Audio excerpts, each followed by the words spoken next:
Tens of millions of Americans are dealing with dangerously high temperatures, with many areas in the western U.S. hitting triple digits.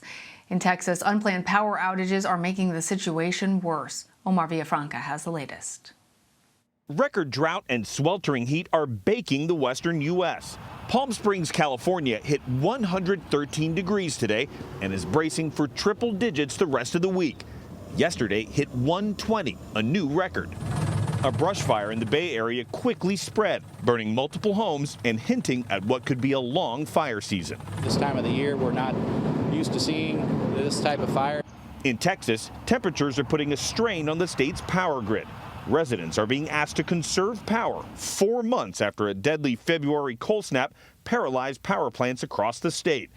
Texas's grid is supposed to be built for heat, but now many Texans are frustrated and worried that power plants are failing before summer. Ed Hers is an energy fellow at the University of Houston. We've been looking at the decay of the grid and the decay of reliable electricity provided to the grid for many years. Blackouts and brownouts would not surprise me. To conserve power, the state's grid operator is asking Texans to keep their thermostats at 78 degrees, even though highs across the state are in the 90s and 100s. And they're making that request for the rest of the week. Lana? Omar, thank you. For more on the extreme heat wave, let's bring in CBS News meteorologist and climate specialist Jeff Berardelli. Hey there, Jeff. So we saw over 100 record highs on Tuesday. I'm hoping you can tell us both what areas are seeing the highest temperatures, but also how long this is going to last. So it looks like this is probably going to last through Saturday and then begin to slowly ease. It's not going to completely go away, but it will improve a little bit towards the end of the weekend into next week. And really, the core of the heat is located across the Rockies right now. I mean, Billings, Montana got to 109 degrees yesterday, an all-time record high yesterday in Salt Lake City, and we had some all-time record highs today as well. So this is not your normal heat wave. This is basically on the border of unprecedented for this time of year. That's how epic this heat wave is. So here are the record highs during the day today that we had. Las Vegas soared to 115 degrees. Denver was 99. Actually, Denver got briefly to 100 degrees again today for the second or third day in a row.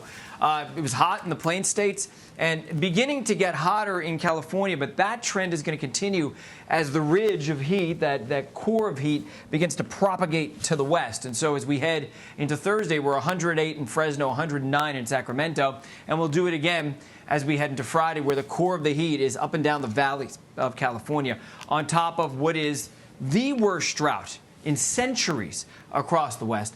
And St. Louis will be hot too, 102 degrees there. So no rest for the weary. And every day it's hot out in the West, it just makes that drought worse and worse, makes the vegetation drier and drier, makes for more fuel to feed fires once these fires really begin. And we're getting into fire season now. Oh, those are some maps that you're showing us there, Jeff.